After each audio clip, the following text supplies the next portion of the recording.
Le palais de Kensington a été le site de nombreuses expériences fantomatiques et surnaturelles pendant de nombreuses années. L'ancienne crèche du prince Louis au palais de Kensington serait hantée par un fantôme connu sous le nom de Peter the Wild Boy. Plus tôt cette année, le prince et la princesse de Galles ont quitté l'appartement 1A du palais de Kensington et ont déménagé à Adelaide Cottage sur le domaine de Windsor avec leurs 3 enfants, le prince George, la princesse Charlotte et le prince Louis. Cependant, l'ancienne maison du pays de Galles au centre de Londres a été le site de nombreuses activités surnaturelles présumées au fil des ans. Au cours des années 1970, la gouvernante de la princesse Margaret a affirmé avoir vu une femme vêtue de vêtements de style Régence dans l'appartement.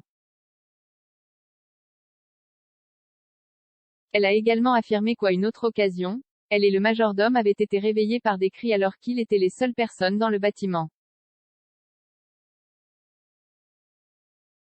Peter the Wild Boy qui, dit-on, hante la pépinière a été amené de Hanovre par le roi George I. Le monarque était fasciné par ce garçon qui vivait dans les bois, marchait à 4 pattes et était incapable de parler. On pense maintenant que le garçon souffrait d'une forme très rare du syndrome de Pitt-Hopkins. Peter est arrivé en Grande-Bretagne en 1726 et le prince de Galles de l'époque s'est beaucoup intéressé à son bien-être.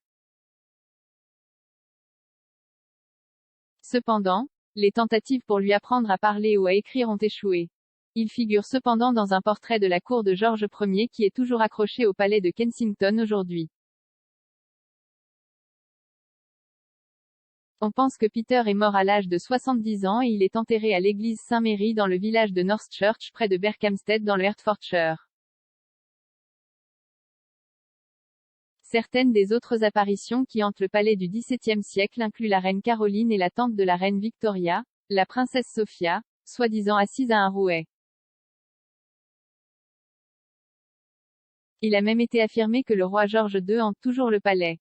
Vers la fin du règne du monarque, la Grande-Bretagne a été impliquée dans la guerre de 7 ans et on prétend que son esprit traîne autour du palais en pleurant pour ses soldats perdus. Pourquoi ne viennent-ils pas? Il gémit. À l'origine un manoir jacobéen, le palais a été construit dans le village de Kensington en 1605 et est devenu une résidence pour les monarques Stuart et géorgiens.